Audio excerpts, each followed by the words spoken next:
Hi everyone, this is Professor Alabozic, and we're going to be going through your respiratory content on this voiceover. So hopefully this will help you kind of catch anything that you maybe missed in class, or help you learn anything that you wanted to go over again. So hopefully this will be helpful. I can't believe that you're in your last year of nursing school. You're not going to believe me, but it's going to go by so fast, and I'll remind you of this again in May, and I'll say I told you so. So congratulations, and I can't wait to your pinning. So let's move on. So what we're going to be covering in this respiratory content is pneumonia. So we're going to be going over healthcare acquired pneumonia and also community acquired pneumonia, chest physiotherapy, pulmonary embolism, and ABG interpretation. I left all the chapters on here and also the pages, that you can find the chapters on in Lewis. So a lot of content to go over, but I think you'll find it really interesting. Okay, guys, so we're jumping right into pneumonia. Okay, so what is pneumonia? That is the question. So it is an acute infection in our lungs. Okay, it's actually the 8th leading cause of death in the US, and these mortality rates are actually really directly related to sepsis. We'll get into sepsis in a little bit at the end of pneumonia, but it's a huge issue. We need to be really good nowadays with really prompt fluid administration, especially if a patient does have the diagnosis of pneumonia, and really, really prompt antibiotic therapy. Those two things are going to help our patients so much. It's going to help decrease mortality rates. It's going to help decrease septic rates. So again, we're going to get into that in a little bit. But you're going to find that a lot of patients that you tend to admit or have an admitting diagnosis have pneumonia. It's a very large group of patients. What I also wanted to talk about was our body defense mechanisms, especially that protect our lungs and help us fight against pneumonia. And I want you guys to think about that just for a little bit. So the first one is very simple. It's coughing. So we have a cough reflex and a gag reflex. And these things really, really help, microorganisms or even like particles that aren't supposed to be, going down into our lungs, even thinking of food. That cough and that gag can try to help get whatever isn't supposed to be going down into our lungs out. Okay. Also, I don't know if you remember from A&P, but we have a mucociliary escalator, or sometimes people call it a mucociliary ladder. And we have like little cilia that line our airway and help bring things up out of our body that's not supposed to be there. There's a little YouTube video that I'm going to show you guys that's going to just help you visualize that a little bit better. But, if you have microorganisms that are entering our body, particles that shouldn't be there, these little cilia kind of move the particles or the microorganisms up and out of our body. And it's a really, really helpful defense mechanism. Also, reflex bronchoconstriction. So think of constriction, it's closing tightly, whereas bronchodilation, it would be opening more and wider. So dilation, and if it's open wider, we're going to have more microorganisms coming in, right? So if we're constricting, and our body knows to do this, which is amazing, reflex bronchoconstriction. So it's constricting, our airways are becoming more narrow. It's going to be harder for those microorganisms or, anything that's not supposed to be going into our lungs. It's going to make it a lot harder for it to get into our lungs. And also epiglottis closure or reflex. So we almost have, it's kind of like a little flap on our epiglottis. And that closure or reflex really helps also microorganisms or even kind of food particles from going down into our lungs as well.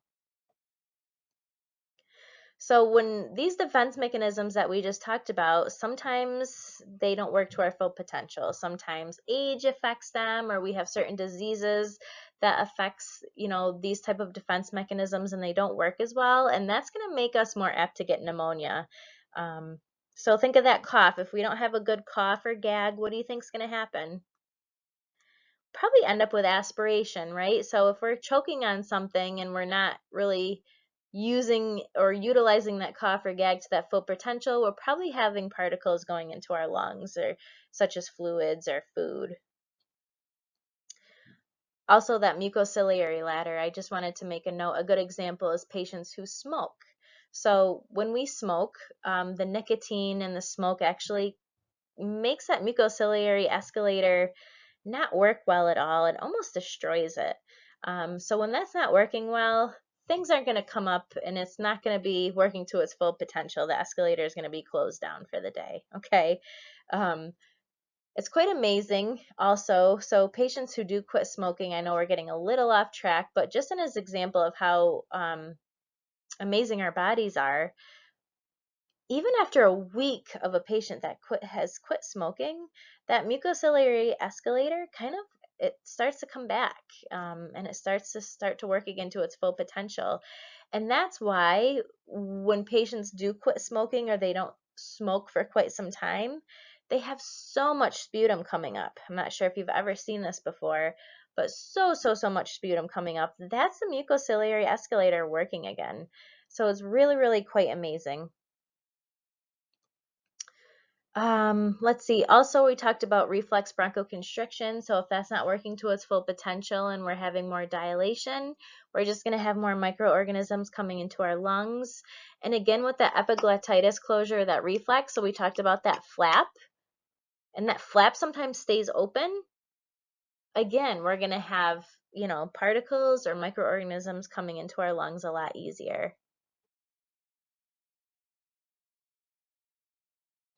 Things that can also probably affect more of the mucociliary ladder, other than tobacco or smoking, is sometimes pollen, pollutants, chemicals, and also just aging changes in general. So there is YouTube videos just to show you guys, the epiglottitis closure, reflex bronchoconstriction, the mucociliary ladder. So I think you'll enjoy just looking at those, just getting a visual of what that is. So moving on, risk factors for pneumonia. There's a lot of them, right? So first, looking at the slide, age. So any patient that's older than 65, huge increase for having pneumonia. Chronic illnesses. So if patients have illnesses of the lung, cystic fibrosis is a good example. Heart disease, liver or kidney disease, asthma, diabetes. Also think of patients that have weakened immune systems. So patients even have autoimmune disorders, lupus, even HIV, AIDS, and cancer. That can all increase the risk for pneumonia. And we talked a lot about on the last slide of cigarette smoking. And I think we do have a really good understanding now of the mucociliary escalator and how that gets destroyed with nicotine and smoke. So if patients have any of these conditions or risk factors, it's really much easier for pathogens and like bacteria or viruses, microorganisms, to enter the patient's lungs. There's also others. I'm not sure. I will give you guys just a little bit to think of maybe some others on your own.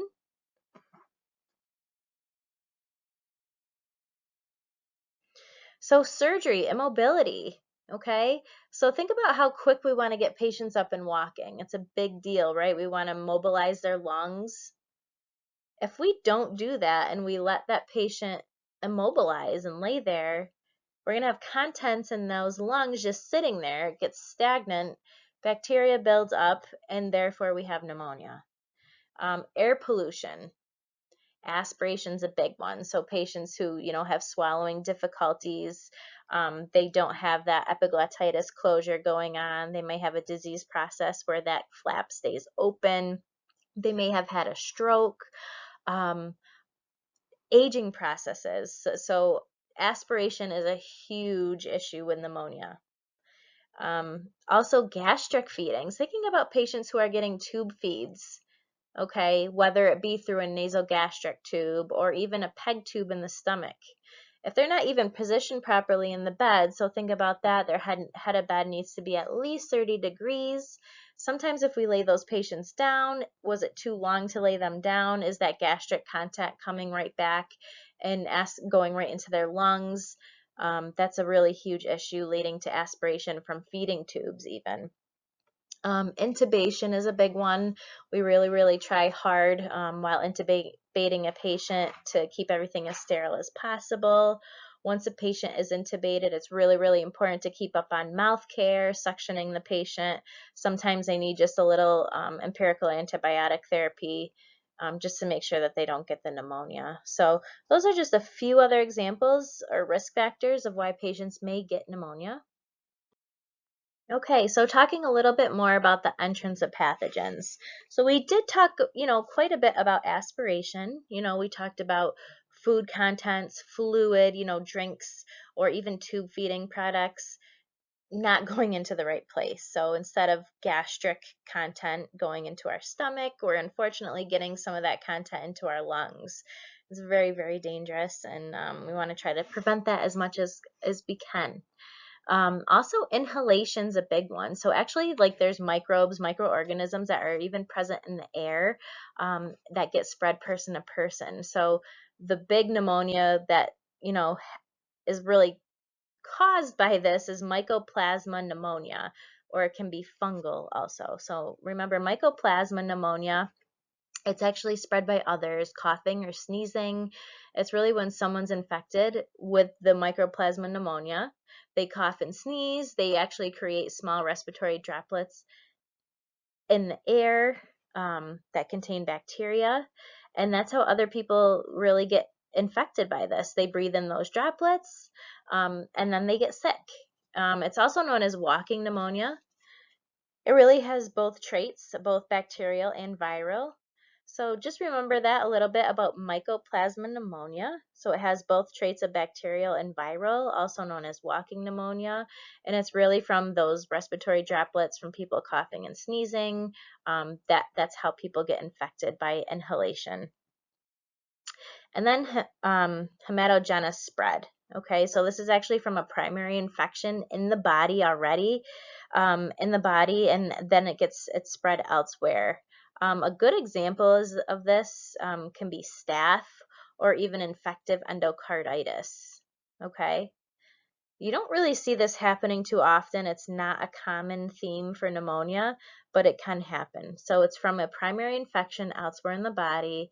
It spreads to the lungs. Again, what's very common is staph. A good example of this can be someone with infective endocarditis. Okay, guys, moving on. So classification of pneumonia. So we're going to talk about community acquired, also known as CAP, and also hospital acquired, the kind that we really don't want because we get really, really bad marks. Okay, so we don't want HAP. We really don't want any pneumonia, but hospital acquired it's not a good thing to have. Okay, so for community acquired, it's for patients who have not been hospitalized or have not been in long-term care facility within at least the 14 days of onset. Most common types of pneumonia for this or causing the pneumonia would be strep pneumonia, Legionella, even MRSA. We talked about Mycoplasma pneumonia and Klebsiella. So just know that these are the common themes for what caused a type of pneumonia for community acquired. And then if a patient has hospital acquired pneumonia, it's also known as nosocomial pneumonia.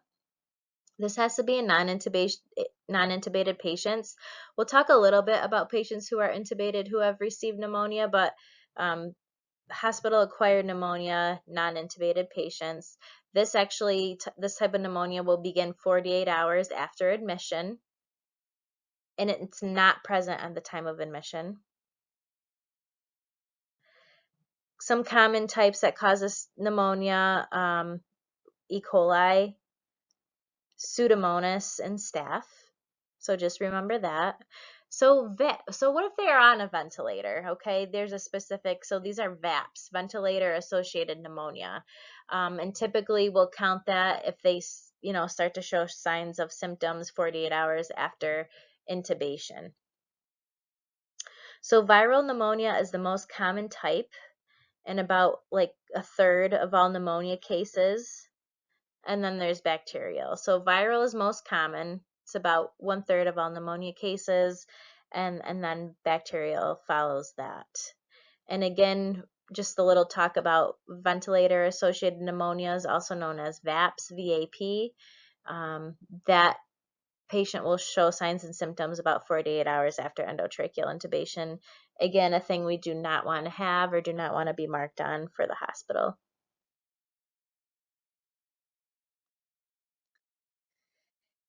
And then there's other types of pneumonia. Again, we've kind of talked a lot about aspiration pneumonia, but this is pretty much, I would say, very, very common. So again, it's abnormal entry of material from the mouth or even the stomach, and the contents go right into the patient's lungs. So what can increase risk for aspiration, guys? So think about this, a lot of things. Think about some disease processes or what can be happening. So seizures. So if a patient's having a seizure, they can aspirate. Head injuries, stroke's a big one, dysphagia, insertion of NG tubes with or without feedings, some typically with feedings. So with NG tubes, what do we want to make sure before we start the feedings? That we have good placement, right? And the best possible way to find that out, sure, we can aspirate contents and see gastric contents, great. We can listen, we can auscultate for a little gas bubble, but that's not always definitive, right? So we always want to get that x-ray, that chest x-ray, to make sure that NG tube is in the right position, okay, before we start any feedings. It's happened a lot before where we start the feedings and it's not in the right place, and then the patient's aspirating. Changes in level of consciousness can increase the risk for aspiration, a loss of cough and gag like we talked about earlier. A patient can vomit and aspirate. We talked a lot about tube feeding aspiration. It's not entering the stomach properly, okay? And the contents that are typically aspirated, food, water, or any type of drink, vomit, and tube feedings. Also, necrotizing pneumonia, not good, and it's a very rare complication. It's a rare complication of a bacterial lung infection, and it's typically associated with community acquired. It actually causes the lung tissue to turn into like a thick liquid mass, and lung abscesses are very, very typical with necrotizing pneumonia.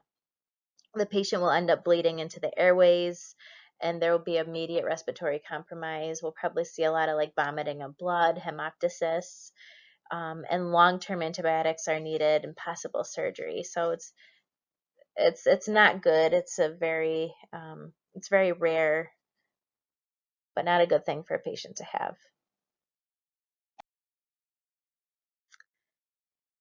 So what do we want to do? So let's start to get into nursing. Let's kind of critically think here. So once classification is made, right? Like, is it community acquired? Is it hospital acquired? Is it ventilator acquired? What should we be looking at to base our treatment? Right? So what are our risk factors? We want to look at, is there any disease processes? Has he had a history of a stroke? Do they have dysphagia? Do we notice any trouble swallowing? Where has the patient been? Have they traveled? What are our risk factors? Is age a risk factor? Are they immunocompromised? Okay, remember going back to that risk factor slide? Let's look at all this. Did they just have surgery? Have they been immobile?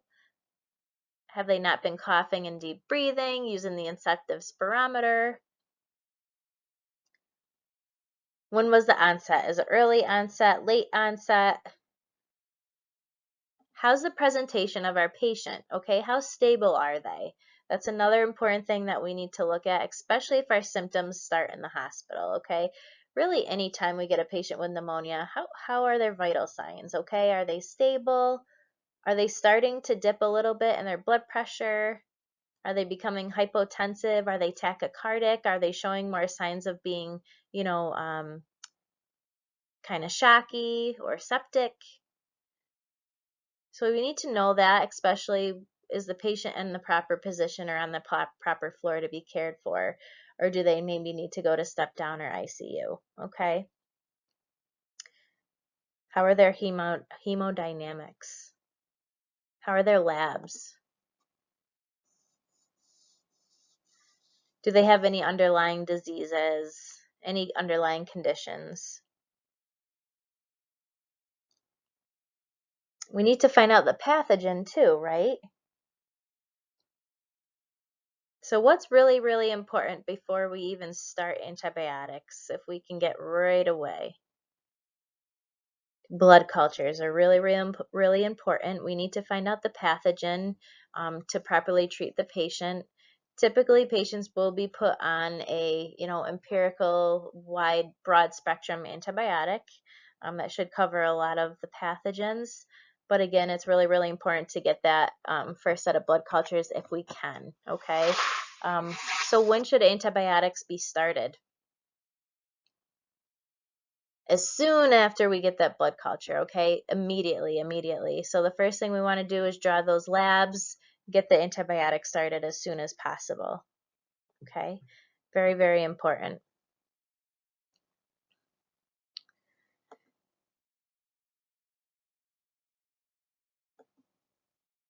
If we cannot get that blood culture right away, if we're having a lot of trouble, we really need to notify the provider. Sometimes the provider would rather the patient have the antibiotic and not waste time over the blood culture. So it's a really, really important communication um, to have that communication with the provider to see whether or not they just want to start the antibiotics. Typically, they would.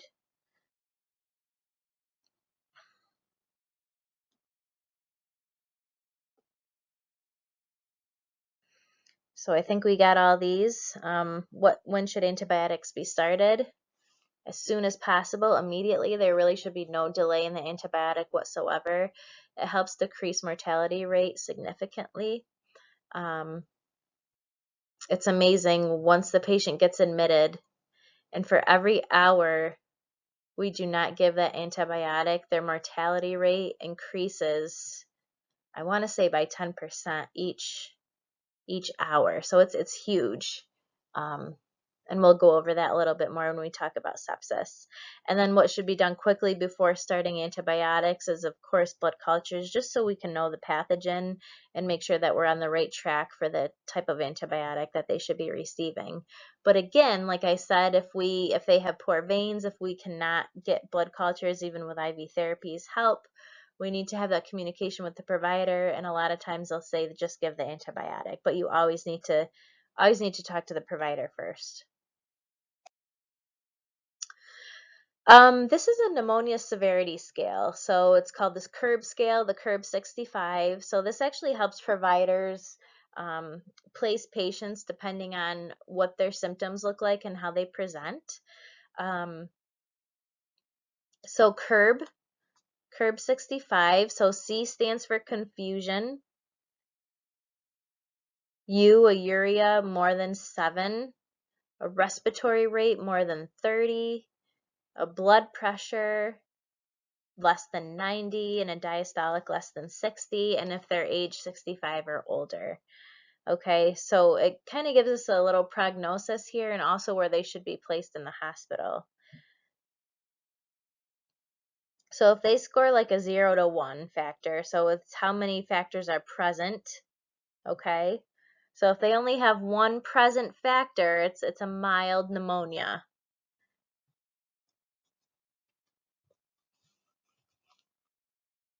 So depending on how their comorbidities are, how healthy the patient is, what their history is, they can either go home or stay in the hospital, okay? So if you see that the arrow goes down from mild CAP, we need to consider how their comorbidity status, is, and their history. We'll go from there, and they may have to be hospitalized or not, depending on how healthy the patient is. If the patient has 2 or more risk factors involved, so say they are confused and have a respiratory rate of more than 30, then we fall into this category of moderate pneumonia. So they definitely lead to hospitalization from there. And then if they have 3 or more present, it's severe. Typically, they may end up in a step down or ICU, especially if there's, 3 or more. So typically, they'll probably be hypotensive, will have tachypnea and confusion. So not a good thing. We're more on the septic level here, and we need to treat the patient as so. So this is just a good video to watch, just a pathophysiology recap of pneumonia. So, all pathogens trigger an inflammatory response. So, think about it. Inflammation causes an increase in blood flow, and that leads to really vascular permeability. And our lungs become edematous, our airways fill with fluid. Even the fluid leaks into our alveoli, and we're going to have a little bit in the next few slides a recap of our alveoli as well. But these little alveoli that hopefully expand in our lungs, they're really, really, really important for gas exchange and oxygenation. Okay. And if we have fluid in our alveoli, do you think that we're going to have that proper gas exchange and oxygenation? No, it's gonna weigh them down. They're not gonna be able to open to their full potential. We're gonna not have good oxygenation at all. So we need to fix that issue as soon as possible. That's really what pneumonia is, okay? Um, and that's what leads to patients with the symptoms that they have. So when we don't have that good gas exchange, our alveoli and lungs are filled with fluid and edema. Patient gets short of breath. They get tachypnic, dyspnea, tachycardic. They don't present well. So just a little pathophysiology recap. And this is a really good video to watch for that. And again, here's our alveoli review. Just goes over what our alveoli looks like, what kind of jobs they do, and how important they are for our lungs. So I just want to show you some pictures of pneumonia and what consolidation looks like. So if you ever hear like patchy infiltrates or whiteouts on chest x-rays, and what pneumonia looks like, these are just some pictures. So typically a feature of bacterial pneumonia is when the air-filled alveoli become filled with fluid. And we kind of just talked about that a few slides back.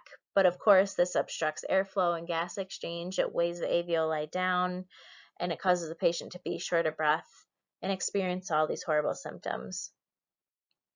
So if you look here, well, this would be the right lung. It's almost whited out. It's full of patchy infiltrates on the right side here.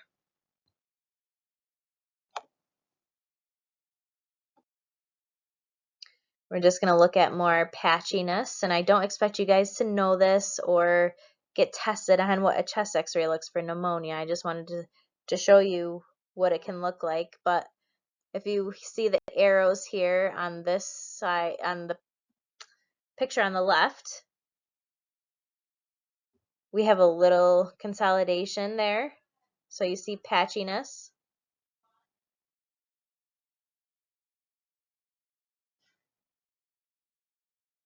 And then the picture on the right, you see the arrow pointing to a little bit of consolidation.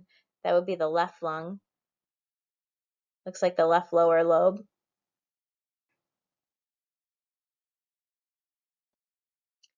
And then just a few more examples. So on the far left here, we have just a normal visual lung field. We have no consolidation. And then as we start to get into the middle here, we have a little bit more haziness, especially where the arrows are pointing.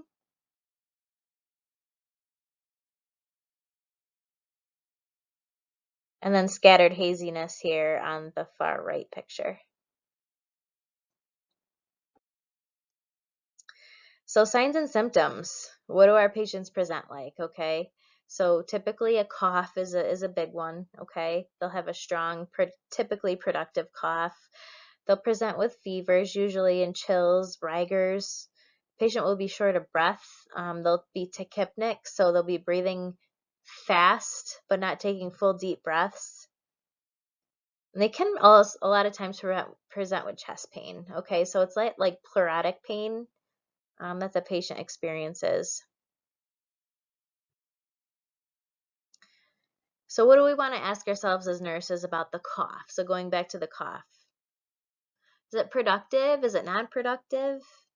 What does the sputum look like? Is it thick? Is it thin? What's the color? What's the consistency? What's the amount?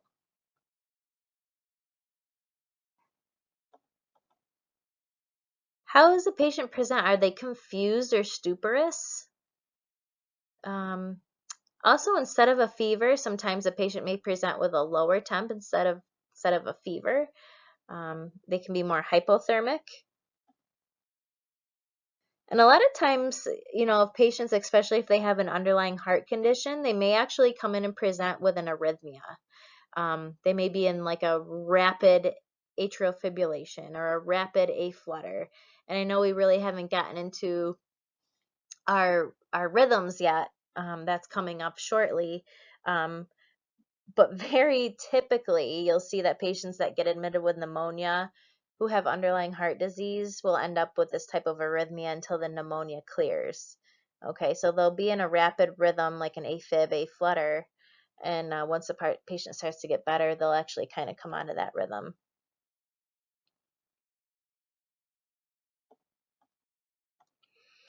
So what else can we see? So other than these signs and symptoms, what else could we see in the older patient? So again, neuro, let's go through all the systems. What can we find on assessment? So we're doing a neuro assessment first. We're doing head to toe, right? So the patient, we may find them lethargic, confused, and they'll have like a high temperature or even be hypothermic and have a low temp. Cardiac, possible arrhythmias, AFib, A-flutter. Make sure you feel their pulses. Are they palpable ×4? How's their heartbeat? Is it irregular or irregular? Are they tachycardic? Typically, when they're very sick, patients can be pretty tachycardic and have a higher heart rate. They may have a weak and thready pulse. That's why it's really important to palpate the pulses. Pulmonary. That's the big one, right? We want to listen to their lungs. Okay, do they have fluid in their lungs? Does it sound like they have crackles? Are they rhonchorous? Do they present as if they're short of breath? Are they using their accessory muscle use to breathe? Are they tripoding? Do they almost look like they have a little cyanosis going on, which would not be good? How's their O2 sat level? How's their cough? Are they coughing? What's their sputum look like if they have it? How's their chest x-ray look? GI, typically decreased appetite, they're not eating, anorexia, nausea, vomiting. GU, how's their urine output? They probably are dehydrated, okay? How are their kidney levels? Do they need some fluid? Are they in a little acute kidney injury because of the dehydration? So what's the urine look like? Is it concentrated? How's our BUN and creatinine? Do they have a decreased urine output? Okay. Great job, guys. So complications of pneumonia. So atelectasis, so that is actually partial collapse of the lung or a lobe of the lung, and it typically occurs from a blocked airway or pressure from outside of the lung, and the air sacs or those alveoli collapse, okay? So that pressure from outside of the lung causes a collapse of the alveoli from inside of the lung. Pleurisy, that's inflammation of the tissues that line the lungs or the chest wall. Very, very common in pneumonia. Pleural effusions, so that's buildup of fluid between the tissues that line the lungs and the chest. Fluid can accumulate around the lungs due to inflammation. That's that inflammatory response, okay? So that inflammatory response leads to a fluid accumulation. That leads to accumulation of fluid in the alveoli. Really holds up our gas exchange in the alveoli. Bacteremia is actually presence of bacteria in the bloodstream, and that's when we're leading more to a sepsis issue with pneumonia. A pneumothorax can happen, and that's actually a totally collapsed lung. So what happens here is air leaks into the space between the lungs and the chest wall, and that pressure from outside of the lung really collapses the lung and causes a pneumothorax. Acute respiratory failure. So again, lungs are so distressed, they're having trouble releasing oxygen into our blood. Again, minimal gas exchange. Think of those alveoli being weighted down by the fluid. We're not having that proper oxygen going into our blood, and we end up with acute respiratory failure and very, very minimal gas exchange. And again, sepsis, septic shock, something we really don't want happening at all, becomes very serious, very life-threatening. And it's really the presence of harmful bacteria in the blood, and it potentially leads to organ dysfunction and death.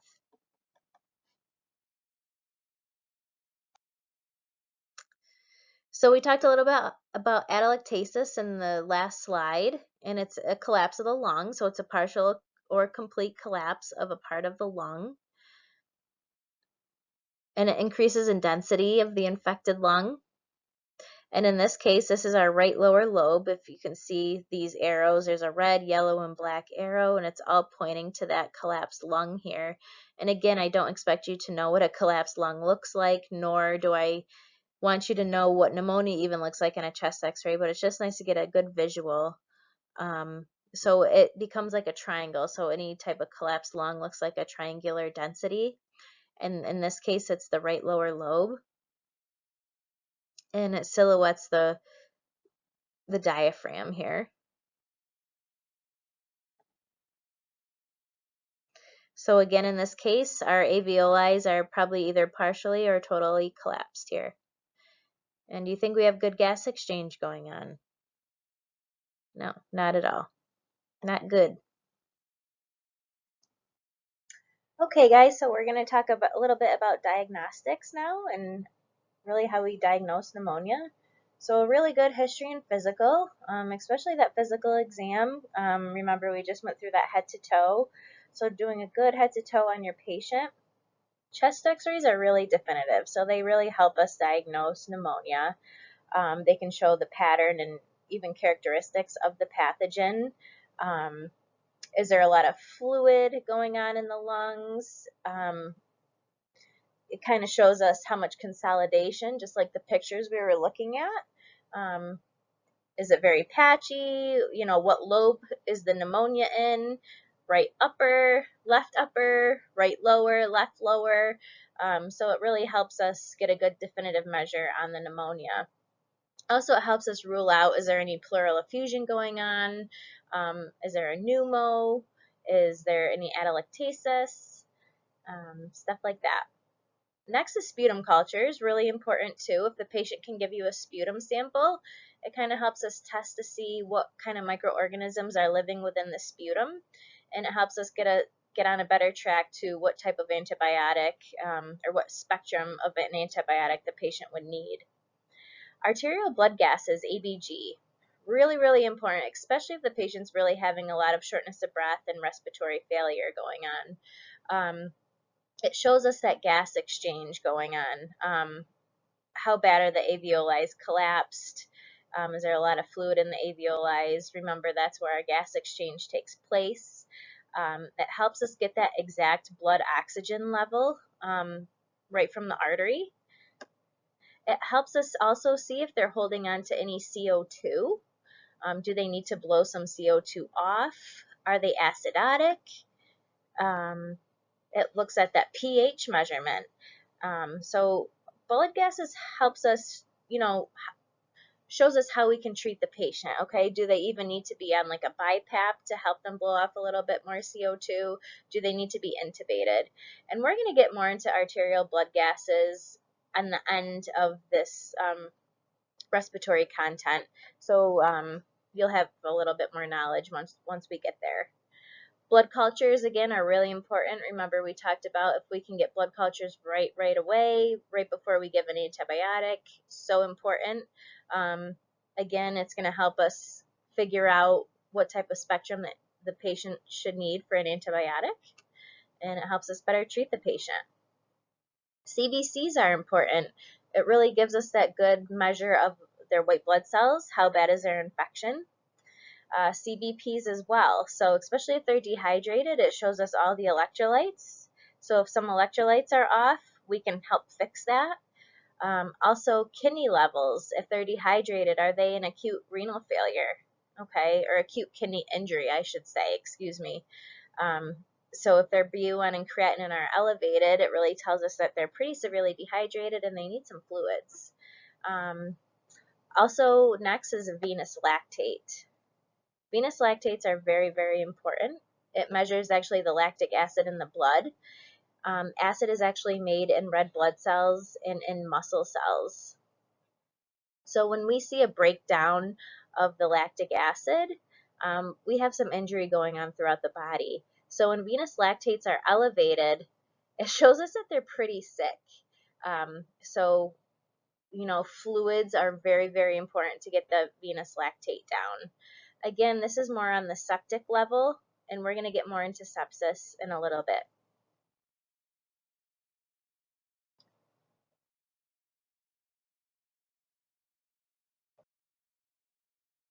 So nursing care, this is important. So this is what we really need to know and pay attention to. So again, I know some of this is repetitive, but it's so important.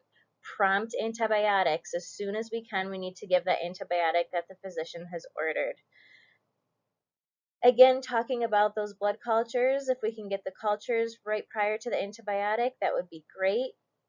Again, another important thing to remember, we don't need to wait for the blood culture results to give the antibiotic. Once we draw those cultures, give the antibiotic right away. Again, if we're having trouble drawing those blood cultures, a lot of the providers sometimes just say give the antibiotic anyway, but again, that's the communication that you need to have between nurse and physician. Prompt IV fluid administration. This also helps decrease the mortality rate of the patient. Prompt antibiotics and prompt IV fluid administration. Mortality rate decreases significantly, and we can save the patient from sepsis. Oxygen. Okay, a lot of times these patients aren't oxygenating well. Their gas exchange is impaired. Why? Because a lot of fluid is probably caught up in those alveoli and they're not working properly for that gas exchange. So depending on how the patient presents, they may just need a few liters of oxygen and a nasal cannula. If it's a little bit severe, they may need a mask. A little bit more severe, they may need to go on BiPAP, and end result, if it's the most severe, they may need some intubation and ventilation on a vent. Pain management. Remember we talked about that pleurotic pain, that chest pain, that can be very common in pneumonia. Treatment of fever. So just giving the NSAIDs, giving some Tylenol for fever, help to bring that fever down. Breathing treatment, so opening up those airways. Bronchodilators, really, really important. Corticosteroids, it just helps us, helps the lungs get stronger. Monitoring just rest and activity. Okay, patients need a lot of rest when they have pneumonia, but again, we don't want them to sit immobile either. So just having that balance. Incentive spirometer is still really important, having them cough and deep breathe. We still want that movement in the lungs. So again, every once in a while, having that patient give you a good cough, a good deep breath, practice the incentive spirometer with them is so important. If you can get them up and ambulating a little bit, if they're well enough to, is great. And making sure that they have nutrition. We can't heal properly if we don't have the proper nutrition either. So response to antibiotics, patients should usually respond to antibiotic therapy within 48 to 72 hours. We should see a little bit, better presentation with the patient, hopefully. We want to look for signs of improvement, right? So if we can, see some decrease in fever, if their cardiac monitor or if they're having any arrhythmias, like we talked about that rapid AFib or rapid a flutter, we want to see them maybe go back into a normal sinus rhythm or at least a regular rate. We don't want that rapid rate. We should see a little bit of decreased work of breathing, so decreased shortness of breath, improves breath sounds when we listen to their lungs. We want to hear a little bit less crackles, maybe a little less bronchi, a little bit decrease in a cough and sputum, decrease in pain if they're having any pain.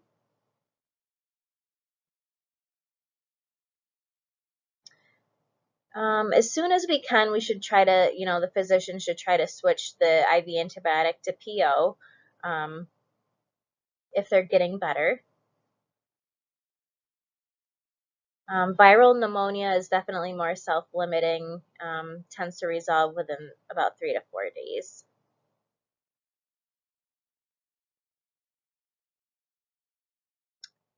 So that is pneumonia. I hope that, answers most of your questions. Again, you can always come to me if you have any questions whatsoever. Feel free to shoot me an email or we can meet, whatever you prefer. Next, after pneumonia, we're going to be going over chest physiotherapy, okay, also known as CPT. I thought this was a good place to put this, especially that we were talking about pneumonia and secretions and getting secretions up and airway. So I thought this would be a good place kind of right after pneumonia. So this is done typically by respiratory therapy, RT, and this is for excessive bronchial secretions. Definitely patients who are having even difficulty clearing the secretions on their own. This is very, very common, especially in patients with cystic fibrosis. Chest physiotherapy is done quite often with them. There's 3 things that go along with chest physiotherapy. So there's postural drainage, percussion, and vibration. So those are the 3 things that goes on with CPT. Just some very rare complications, just wanted to add in here that sometimes patients can get fractured ribs, some bruising of the ribs, hypoxemia, and some discomfort. But again, that's very, very, very rare. I've never really heard of this happening with CPT. So the first thing we're going to talk about with CPT is the postural drainage. So it's actually just position techniques. Depending on where the secretions are in the lungs, it's the way we want to position the patient to help get the fluids more towards the larger segments of the airway so they can get the secretions out of the body. So again, just position techniques that help drain fluid from the specific areas. It could be the left lower lobe, it could be the right lower lobe. And it's determined by lung assessment, definitely listening, auscultating, seeing where the breath sounds are the worst, and also looking at the chest x-ray, seeing where the most consolidation is in the lungs. So we want to drain that affected segment towards the larger airways. If you've heard of like Trendelenburg, reverse Trendelenburg, the patient's head may go down. It will help get the secretions out. Sometimes they'll put them on one side or the other, right or left sideline. Some patients cannot tolerate head down, so sometimes that sideline position is a little bit better and more comfortable for the patient. Along with postural drainage, some bronchodilators should be added just to help loosen up the secretions a little bit more, and also hydration can do the same thing. So we're really definitely trying to loosen up the secretions before we do any CPT. The position typically is maintained for at least 5 minutes, not horribly long, and during the percussion and vibration, this patient will remain in this postural drainage position. So commonly, this is done about like 2 to 4 times a day, typically is the order, or if it's more severe, as often as every 4 hours. It should be at least scheduled 1 hour before meals or if it's happening after meals, definitely 3 hours after meals.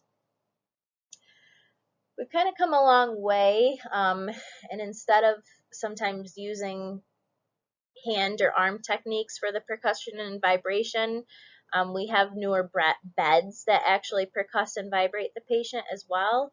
I know we have a few of those at BMC that get utilized for that. And the patient can be placed in that postural drainage position in that bed, and then the bed will vibrate and percuss.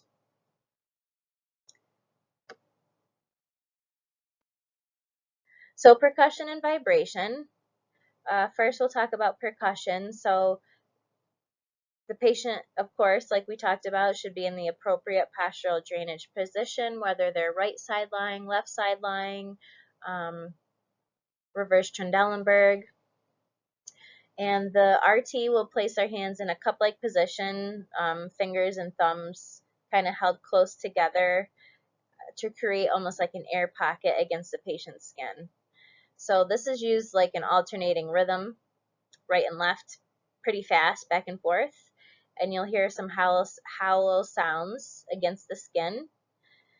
Sometimes just for comfort, you can place a thin towel against the skin, or sometimes they'll wear like a cotton t-shirt. Whatever is more comfortable for the patient. And then vibration. This is also used, with arm and hand techniques. It's actually tensing of the hands and arm muscles repeatedly. So if you tense your hands with your arms, your hands start to shake a little bit. So that is done in a repetitive motion, and you press firmly the hands mildly against the flat of the hand on the area of the lung, and then you just repeatedly, tense and then let go, tense and then let go.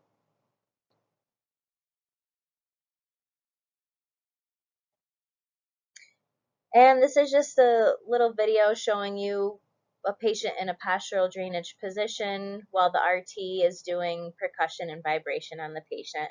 So it's a good visual just to get you to understand what that looks like.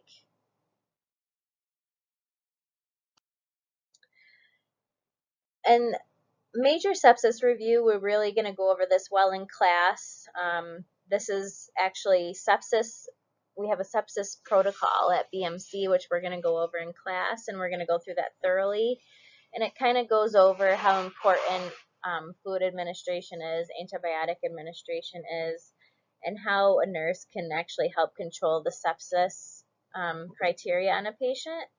And it helps us actually move patients to a higher level of care if needed.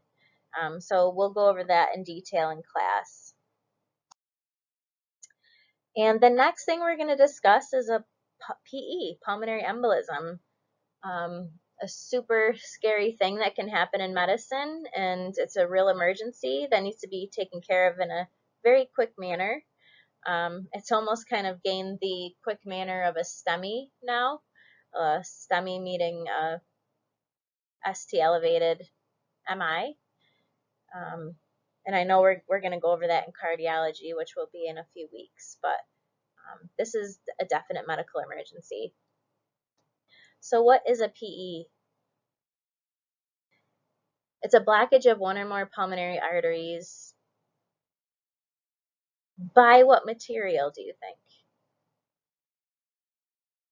It can either be a blood clot, which is typically most common.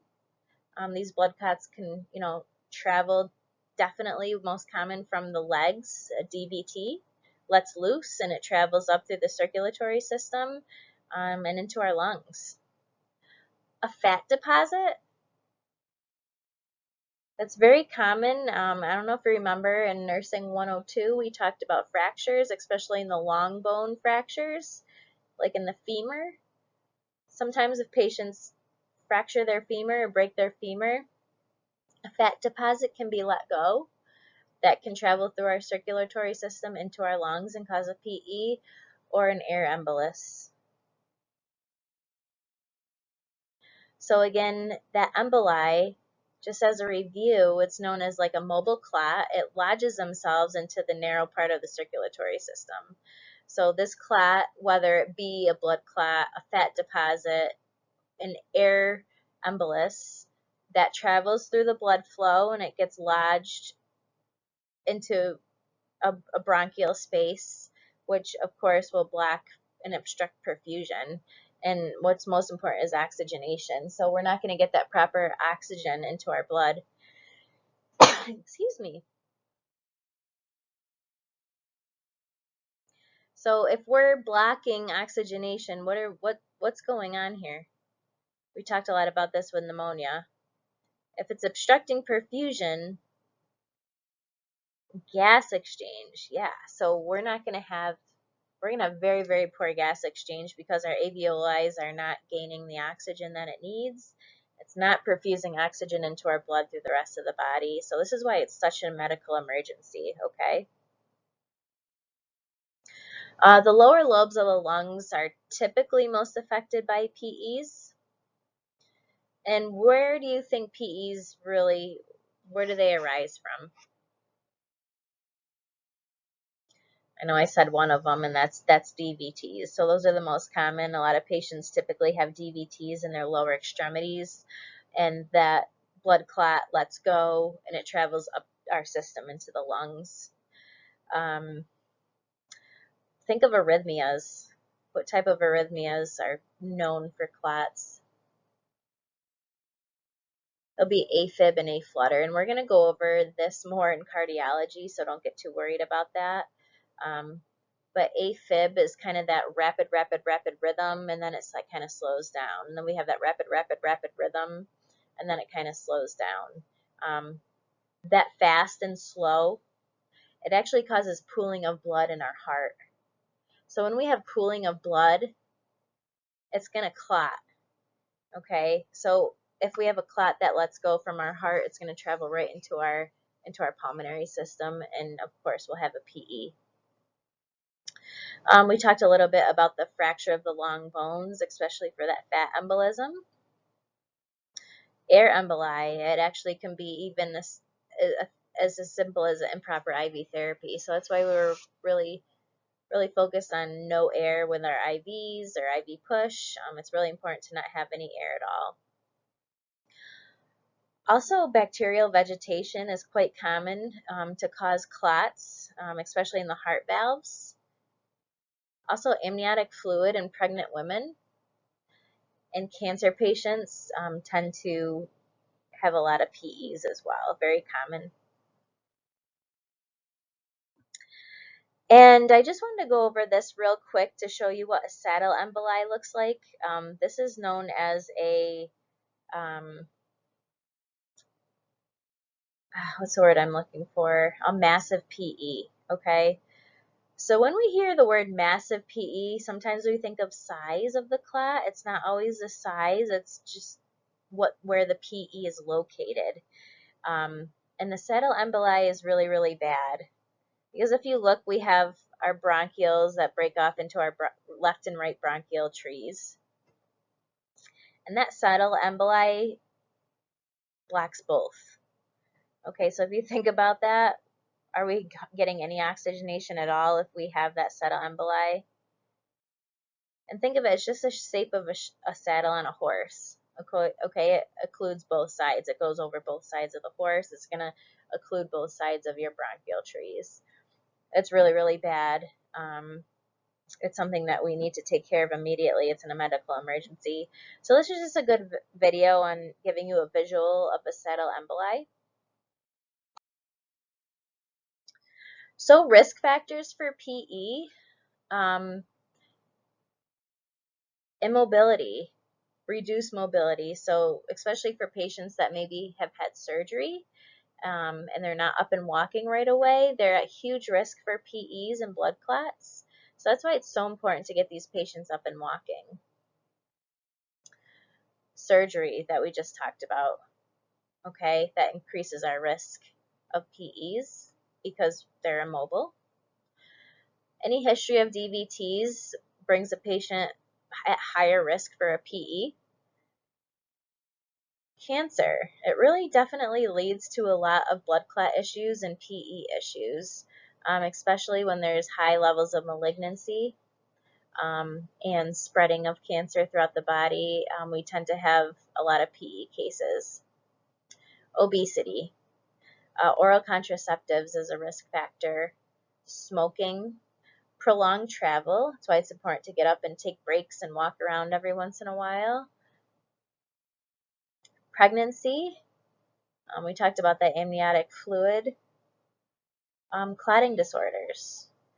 Age is a big one too. So they say actually for every 10 years after the age of 60, our risk doubles. So 60 to 70, it doubles. 70 to 80, our risk doubles. 80 to 90, it doubles, and so on.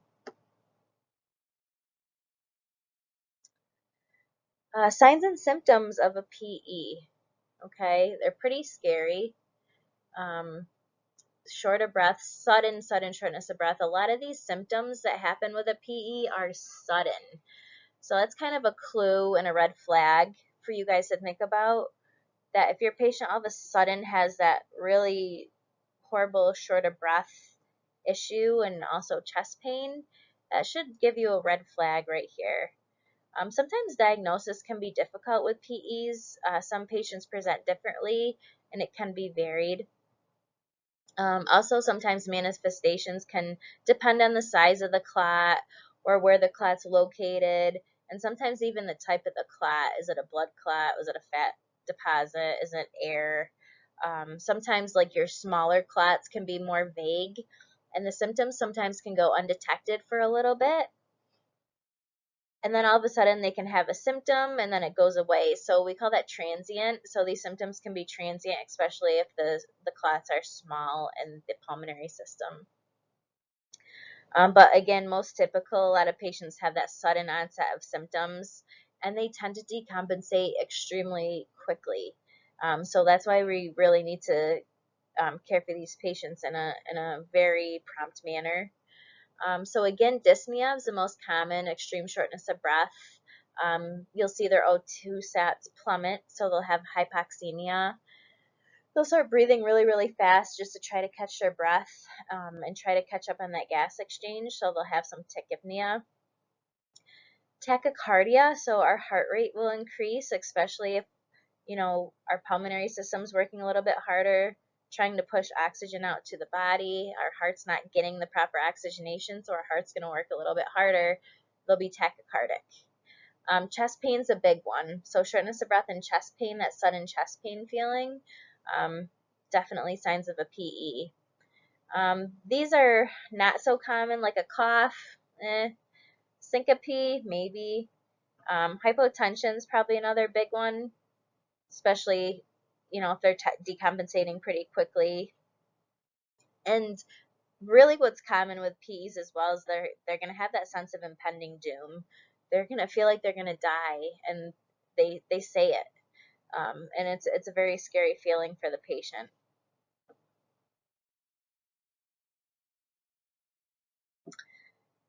So some severe complications that can go along with PEs, it can be a pulmonary infarction. So this is actually death of lung tissue. So think of MI, myocardial infarction. It's actually death of heart tissue. In the other case, this is death of lung tissue.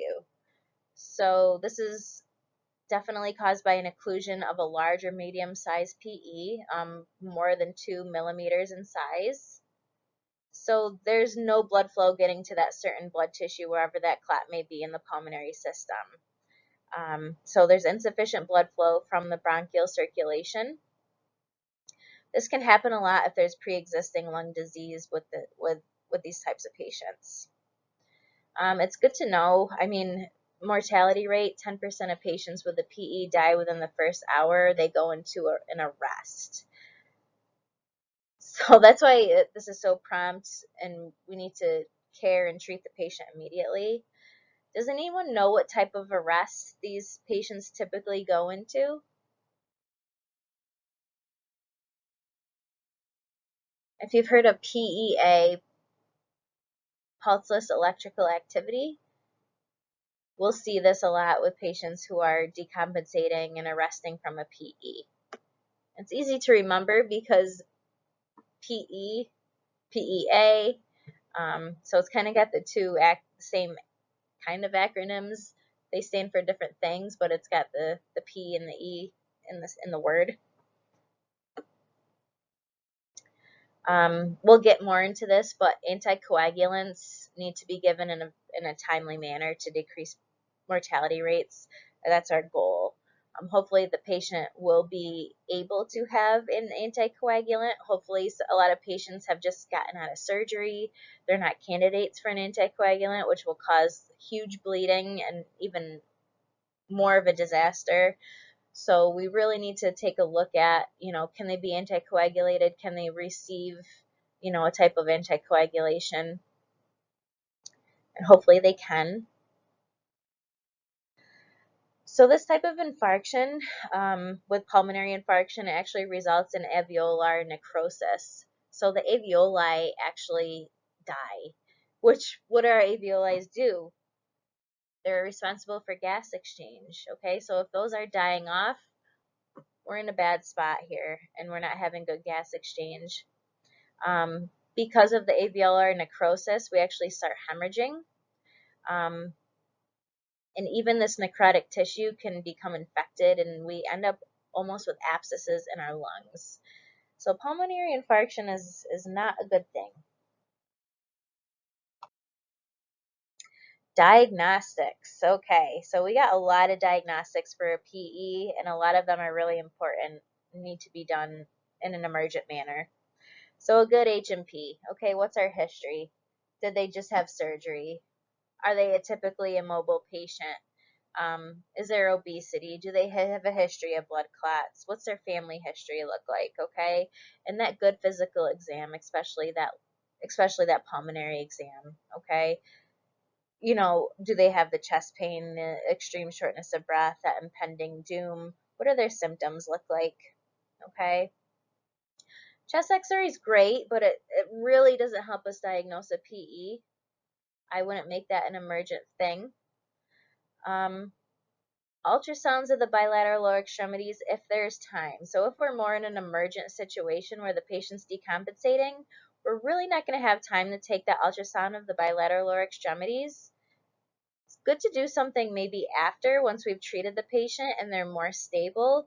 We'll take a look at the ultrasound of the bilateral lower extremities to see if maybe they did have a clot in the lower legs and it had traveled up, just to see where the origination is from. But if you're in more an emergent situation, probably not the best idea at the time. Definitely getting them on a monitor when they're having these symptoms and they're decompensating. We want to get them on that continuous ECG, EKG monitoring. Even hooking them up to that emergency cart monitor, putting some pads on isn't going to hurt. It'll only, help you in the long run, especially because it's so common to have that arrest within the first hour of a PE. It's really good to help to get them on that life pack. Arterial blood gases, they're a good thing, right? Especially if we're not having that good oxygenation through our alveoli, if we're having that impaired gas exchange. We can see how bad that is. Again, not too emergent at the time, but something that we can do. Echocardiograms are actually pretty important if we can get one. Does anyone know why?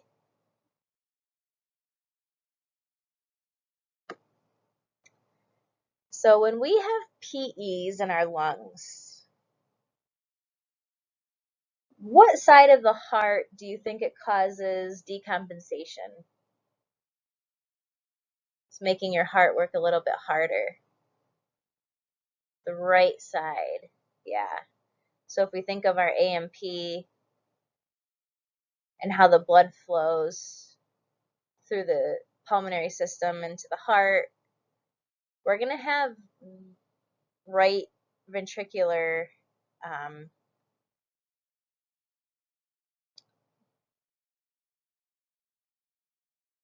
strain. Okay, so the right ventricle is going to be enlarged. It's going to be,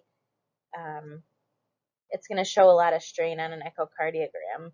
And that's really a definitive measure and a helpful diagnostic that there's probably a PE. Okay. So right ventricular strain, it helps us identify patients at risk for deterioration and that there's a PE. So that heart muscle on the right ventricle will look deformed on the echocardiogram. So there's definitely an elevation of right ventricular afterload, okay? That's what a PE does. It causes right ventricular afterload. It's working too hard. It increases right ventricular wall tension. It leads to dilation and dysfunction. And we can see that right on an echocardiogram. It actually causes decreased right coronary artery flow, and it increases myocardial oxygen demand. Okay, so we're going to have deformity of the right ventricle. We call it right ventricular strain. So just know that, please. Chest CTs are the best. So we're going to get that CTA. It's a CT angio. So they need contrast for a CT angio. We want to, okay, so we're going to want to light up the bronchioles and see where that PE is. It's going to help us see where that clot is and where they're not getting the correct blood flow. CT scans are the best definitive measure for a PE, without a doubt. Okay, so if we're in a real emergent situation, we need to get that patient down to CT as soon as possible, ASAP. Okay, we want to make sure that they have 2 large bore IVs where they can push through the IV contrast, and we want to get that picture, and we want to treat them as soon as possible after that. Something that's less emergent, it's called a ventilation perfusion or VQ lung scan. And this is a scan, you know, that we can do, especially if a patient can't have that contrast media. A lot of patients do have an allergy, or some patients do have an allergy to the contrast. So this is where that perfusion scan comes in handy. And it's done in 2 parts. So there's a perfusion portion where an IV injection of what is called a radioisotope is injected into the patient, and the scanning device will measure the pulmonary circulation. And then there's the ventilation portion of the scan where the patient will actually inhale a radioactive gas, and scanning will look at the distribution of gas throughout the lungs. Again, we need to think about the patient's status. You know, are they more cooperative? Are they awake to do this? Or are they deteriorating and they can't, you know, some patients may be intubated. They can't do this on their own. So we just need to think about the patient's status and how stable are they. So it's just another option. It's not an emergent option, but it's a diagnostic. And then labs do help a lot. You know, they're not definitive, but they do help. So talking about a D-dimer. So if a patient does have clots in the lungs, there will actually be a clot breakdown of fragments. Okay, so a D-dimer actually picks up clot fragments. So it'll be elevated once it starts to pick up those clot fragments in the blood. They're known as fibrin fragments because there's clot degradation. Okay, so the D-dimer will be elevated typically, and all that's doing is picking up fibrin fragments from the clot. Okay. Troponin's really important too. It actually just shows us that there's some injury going on, especially, you know, if we're having that heart strain. It's gonna show increased injury to the heart, and that's what troponins pick up. Pro-BNPs will be elevated, also known as natriuretic peptide level BNPs, pro-BNPs. So it's really important to get a D-dimer, a troponin, pro-BNP.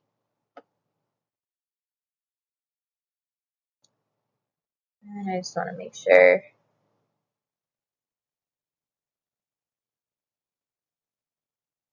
Okay, moving on.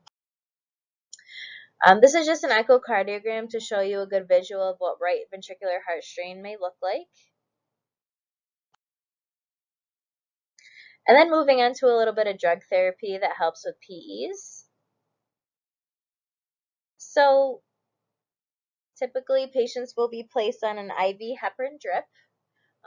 If you haven't had one of these yet in clinical rotation, hopefully you will, but it's a protocol-driven therapy. It's an IV therapy. It's typically weight-based of the heparin, and the nurse actually monitors labs every 6 hours to make sure that the patient's getting a therapeutic level of the heparin drip. Okay, and this is just going to help, dissolve these clots, break apart these clots, have the blood run a little bit better through our circulatory system. Does anyone know the lab that we monitor for a heparin drip? PTTs, prothrombin time. Okay, so we're going to take these every 6 hours, and depending on how the lab level comes back of the PTT, that's how we base our rate of the heparin drip. Okay, so it's protocol driven. Hopefully you'll get to see this in clinical, get your hands on it a little bit. Once the patient starts to become therapeutic, we want to see at least 2 therapeutic PTTs. We can hopefully start to bridge the patient to off of IV therapy more to a sub-Q level medication. So the patient can get a sub-Q heparin, or they tend to get a sub-Q Lovenox. Okay, both anticoagulants. And hopefully from there, they'll get to the next level and we can bridge them to either, a PO dosing of Coumadin, also known as warfarin, Abixaban, or Eliquis. Those are kind of the 2 most common. And again, this is once therapeutic PTT levels are met. For Coumadin or warfarin, what do we need to monitor closely for that medication? INR levels. So they need to be within a therapeutic INR level. With Coumadin, patients who go home on Coumadin at least need to be monitored weekly to make sure that they're receiving a therapeutic blood level for that. Eliquis, sometimes patients who are more busy, who don't have time to take weekly blood levels, the provider may put them on Eliquis. They do not need to have any therapeutic level with that. So that's just the difference between the 2 medications there. But, it's provider based. They'll choose what's best for the patient. If they're a little bit more severe, the PE, we want to do tissue plasminogen activator, if you've heard TPA.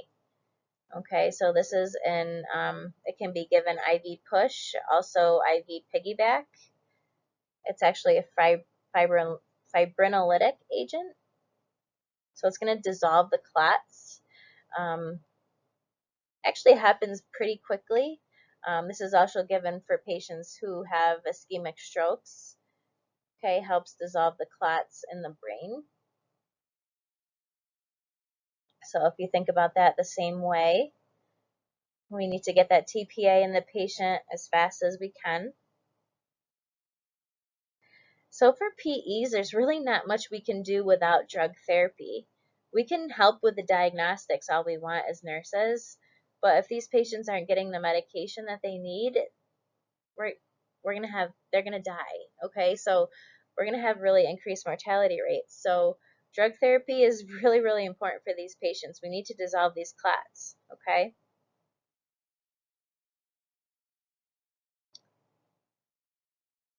So what do we need to monitor if patients, go home on an anticoagulant? What are we monitoring as nurses, and what do we want to educate patients? Yeah, signs of bleeding, right? So we want them to be really aware of what increased signs of bleeding may be. So if we see any increase in bruising or any hematomas, or if they have any IV sticks and they're bleeding profusely from the IV, those are all things that the patient needs to know and pay attention to. We want to teach them also, brushing their teeth. We want soft bristle toothbrushes, right? We don't want to vigorously brush our teeth. We want to be careful with their gums. We can have bleeding gums. Even blowing their nose, they can cause a nosebleed. Things like that to educate the patient. Also, we talked about what they need to monitor, especially if they're going home on Coumadin. They need to have weekly levels of INR. How about diet? Something that they should be careful eating. Want to be really pay attention to foods rich in vitamin K, right? So especially those green leafy vegetables, we don't want to nix them out of their diet, but they need to just have them in moderation and just be really, really careful about eating the green leafy vegetables. Again, Eliquis is not something intended to be monitored, so it just depends on patient lifestyle, what the provider finds best for the patient. And then some patients can't be on anticoagulation, which is kind of hard. So we kind of sometimes run into surgical therapy. So we're going to talk a little bit about that. So this is more in hemodynamically unstable patients, patients with more of a massive PE. Remember we talked more about that saddle emboli, that massive PE where it's blocking both bronchioles and affecting oxygenation in a huge way. And also when thrombolytic therapy is contraindicated. So there's a pulmonary embolectomy. So it's pretty much going in surgically and removing that clot. So it's surgical removal of the emboli. It's used in more of like a vascular catheter approach. So sometimes they'll go through the femoral artery. Sometimes they'll go through the carotid. And getting rid of this clot right away, of course, is going to decrease that right ventricular afterload, right? So we're going to have a decrease, what we talked about, that right ventricular heart strain. So we're trying to make the patient as stable as possible. I wanted to put a video just so you have a visual of what these therapies look like. Just have a visual on the surgical therapy. So there's a video for pulmonary embolectomy. Then there's a percutaneous catheter embolectomy. This is more new and, moderately invasive. And again, the percutaneous catheter embolectomy is for high-risk patients for when anticoagulation is contraindicated. So they just pretty much go through the catheter, take the clot out right through the catheter. There's a video on that. There's endovascular ultrasound delivered thrombolysis. So not only are they going in and trying to take out the clot, they're actually going in and injecting a thrombolytic, a medication around the area as well to help dissolve the clots. So that's done by vascular ultrasound. And then IVC filters are actually very common. So this is with patients who have a history or a high history of DVTs. So this video is very nice. It's an inferior vena cava filter, IVC filter, and it prevents migration of clots into the pulmonary system. So it actually is placed via a catheter. Again, it can go in through the femoral artery, it can go in through the carotid artery. And once it's in that vena cava, it opens up like an umbrella. It actually looks like, I don't know if you're going to understand what I'm saying, but there's like this scalp massager that has wires with little balls on the end. It almost looks like that, and you'll see it in the video. But it helps catch if there's any clots coming through the pulmonary system. It's gonna catch those before it hits the lungs. Okay. Some things that can happen with the IVC, which is very, very rare, is a misplacement of the filter. It can migrate to a different location where we don't want it to be, or there can be a perforation. But again, very rare. So kind of getting more into nursing, so management and care. What are our goals, right? We want to oxygenation is first, right? We want to make sure our patient is getting adequate oxygenation and perfusion. And we want to decrease and remove the clots, okay?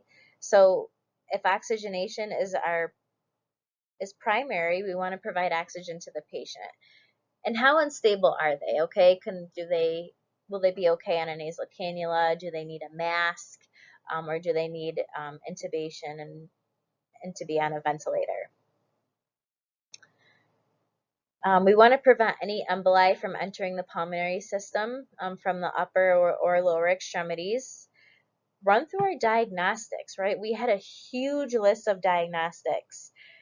Also, is our patient hemodynamically unstable, or do we have time to do a little bit more diagnostics? So we need to figure that out and communicate that with the provider, okay? So they need to be sent on a CT emergently. Can we grab those labs right away? Stuff like that. So run through every single part of our diagnostics and make sure that we can get as most of those done as possible. Is the patient so unstable that they need intubation, mechanical ventilation? Okay, so again, oxygenation. IV fluids. You can set up some IV fluids. If they're decompensating, is there a need for any vasopressors? Do we need to get this patient to the unit, to ICU as soon as possible? Early prognosis is key. It really helps decrease mortality rates. It helps decrease that arrest within the first hour, and helps, again, like I said, decrease the mortality rate. And if they can have anticoagulation and thrombolytics, we need to give that medication as soon as possible. A lot of this medication is given on ICU. Guys, typically when we do have this PE situation, this is a MEC team call, okay? So that CCU nurse, the charge nurse, they'll come down, they'll kind of take over the care of this patient. Typically they'll be brought up to the ICU, but it's just really good for you guys to know this, okay? So nursing, okay, what do we need to do? And this is really, we have a patient with a PE, okay, we can care for patients who have, low to moderate PE risk. They have smaller clots, they're hemodynamically stable. We tend to care for them more on med surg, on the teleneuro unit is fine. As they get more unstable or more massive PEs, that's when they go to ICU. So this is kind of more management for a patient that has a mild PE. So bed rest, okay? What do we want to do with that head of bed? We probably want that up at least, semi-Fowler position, just to get that good oxygenation, right? Vital signs, making sure that we're hemodynamically stable, they're not tachycardic on us, they're not hypotensive, okay? ECG monitoring, so we definitely want them on a tele monitor. Oxygen therapy as ordered. Provide fluids for the patient. We want to monitor labs. What labs are we looking at? Especially for diagnostics, again, we're looking at troponins, pro-BNP, D-dimer. If they're on anticoagulation therapy, what do we want to look at? So if they're on a heparin drip, PTT. If they're on Coumadin, they've been transferred to a PO Coumadin, we want to look at INR. We want to also prevent DVTs from happening in the first place, right? So that's a big deal. And we'll go over that in a little bit.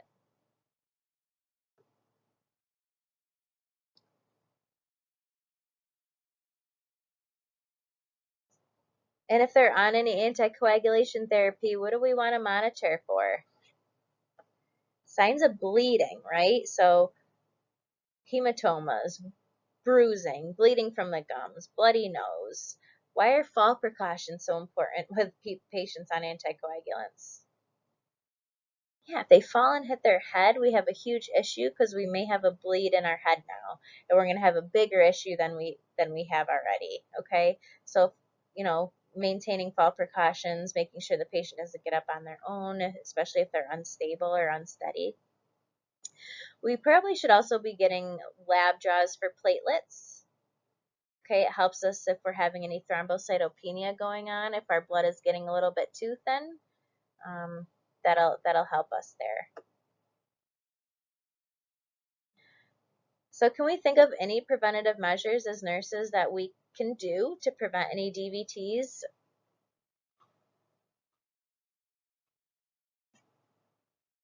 And let's go to the next slide, see if we got some of them.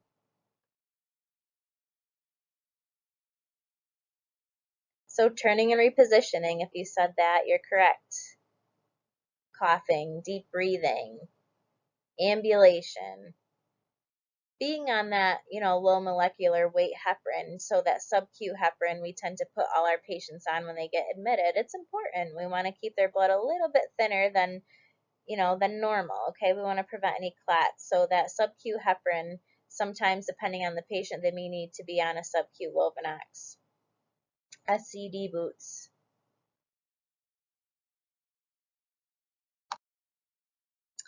And this is a great video we're going to go over in class. It's a PE case, and I think you'll find this very interesting. It's actually a patient who has a saddle emboli, and you'll actually see what that looks like.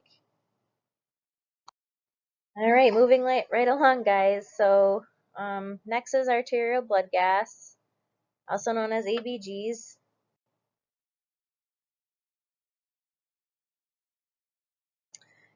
So blood gas values, what do they tell us? Why are they so important? So they're going to measure our exact blood levels of oxygen. It's also going to measure our carbon dioxide levels and our acid base. So these lab values, they give objective information about our patient's acid base status, and it can be very important, especially to how we want to provide care to our patient. So it can let us know if there's any possible underlying cause of imbalances, of an acid imbalance, especially between our pulmonary system and our kidneys. How does the body regulate pH? It identifies any acid-base disorders. And can the patient compensate for these disorders? So is our body trying to fix these issues, or is it not? So healthy individuals and healthy lungs help move oxygen into the blood and push carbon dioxide out efficiently, right? So that's kind of basic A&P that we learned. So that's inhalation and exhalation, and really that's gas exchange. And this is what we're measuring and how well it's going on in the patient's body. So you guys need to know this. You need to memorize this. Okay, so these are normal, healthy values of ABGs. So again, we're looking at the pH, and these are values of 7.35 to 7.45.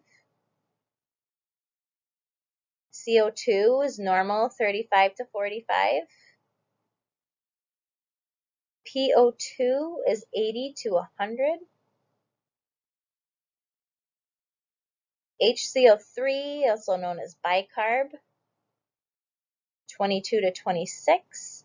And on our ABG levels, we do get that O2 saturation that we also find from our finger probe. And that reads, as we know, the levels that we like to see on our O2 sats is 95 to 100%. So we need to go over what these levels mean, right? Okay, so pH. So this is used to measure the acidity or basicity of the blood in the body. PaO2, this is actually the partial pressure of oxygen, so it's measuring the exact amount of oxygen in the arterial blood. And it's a very efficient way to show how the patient's oxygenating and how the oxygen is being transported from the lungs into the blood. PaCO2, so here's our carbon dioxide, okay? So this is partial pressure of CO2, carbon dioxide, and how efficiently CO2 is being removed from the body. Remember, HCO3 is bicarbonate. It's actually a form of carbon dioxide, and bicarb is typically eliminated when CO2 gets exhaled out. Okay. And then the SpO2, we know that that's pretty much our oxygen saturation of what we read on the monitors. And this is to what degree the hemoglobin is saturated with oxygen. Okay.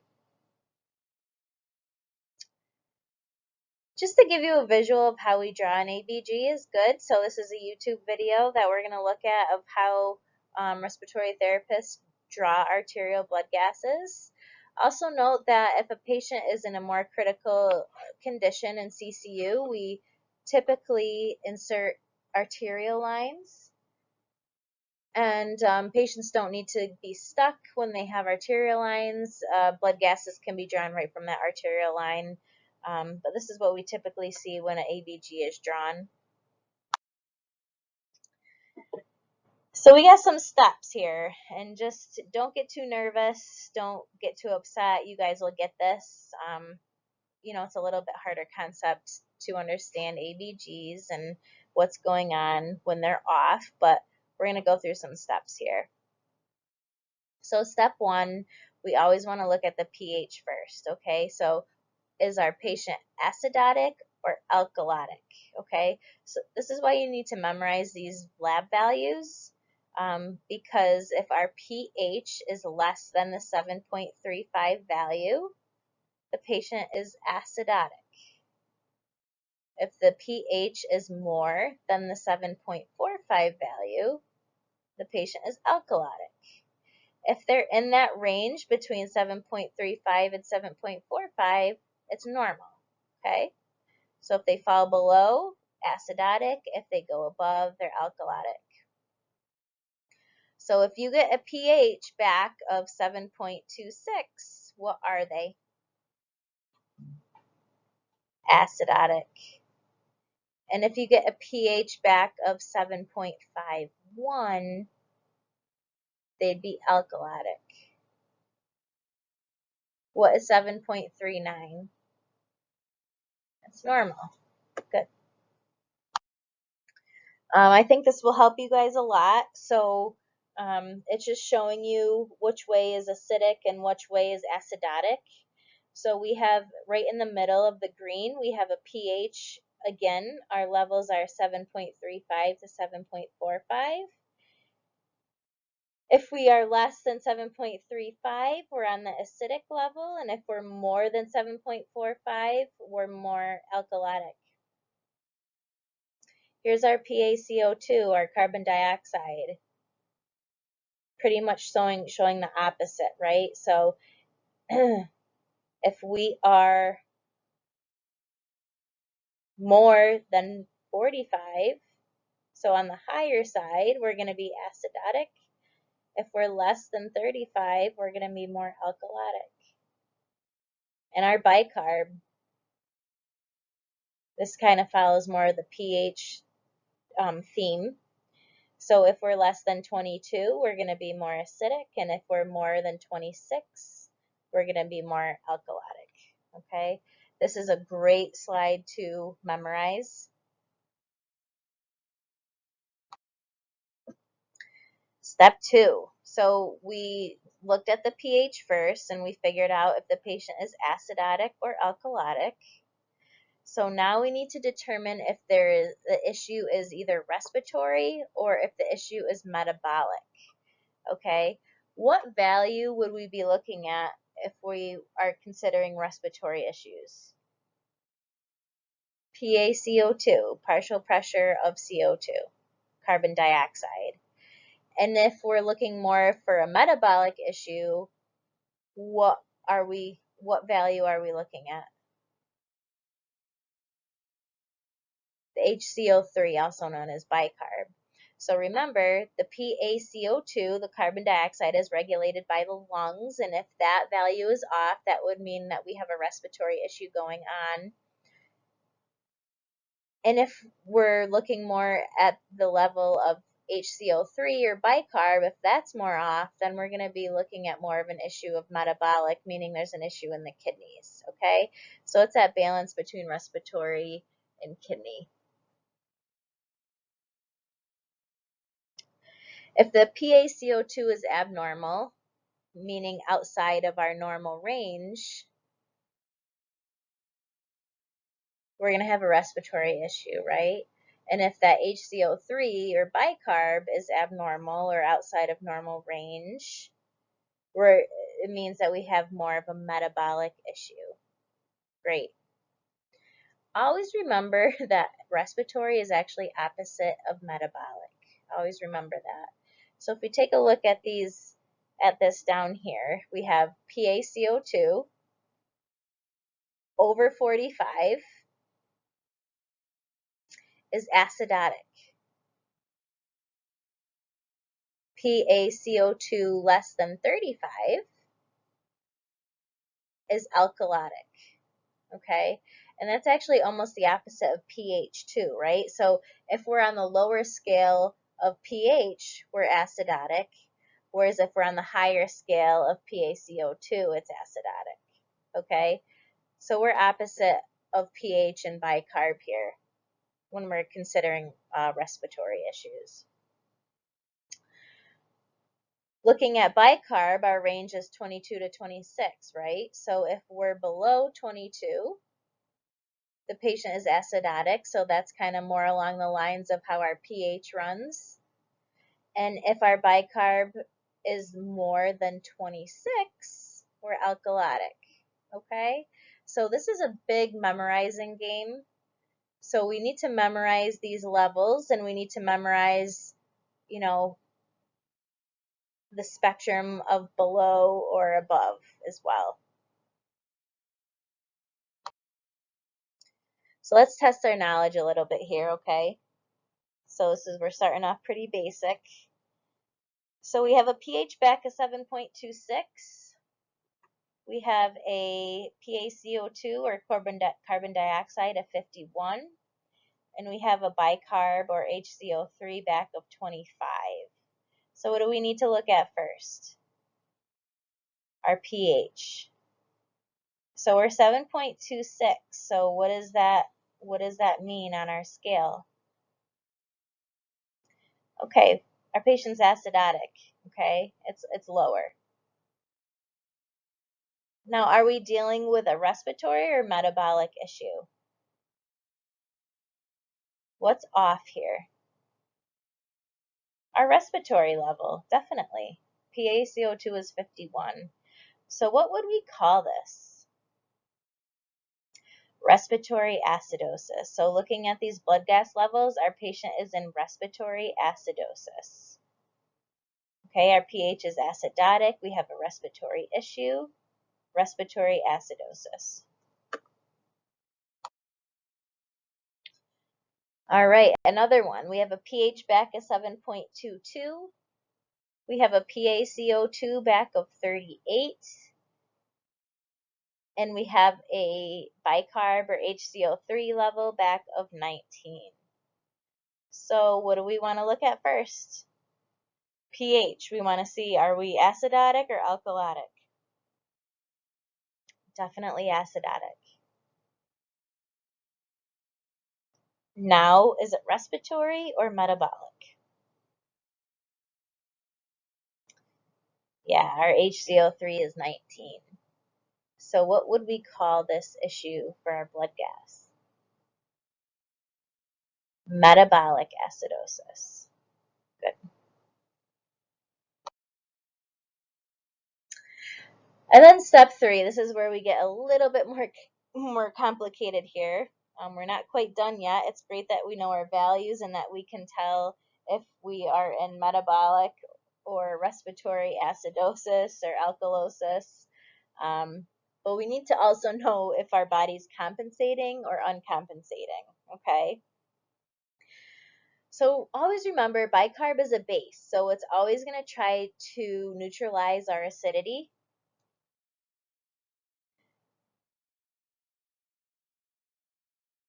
So if neither respiratory, known as our carbon dioxide or PaCO2, or bicarb is out of range, that would mean that it's an uncompensated blood gas level, okay?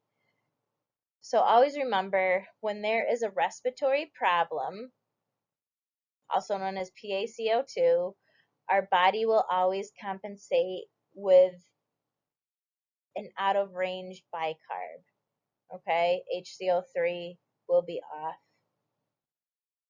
When there's a metabolic problem, HCO3, our body will always compensate with an an off reading of a PaCO2. Okay, so it's the opposite.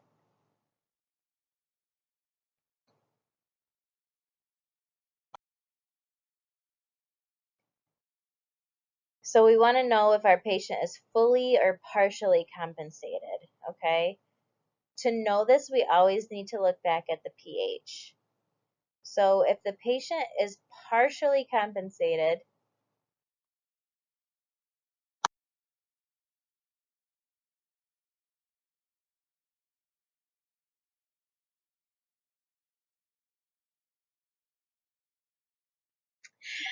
this is a great YouTube video that kind of shows us the basics of ABGs. We're going to go over that more in class.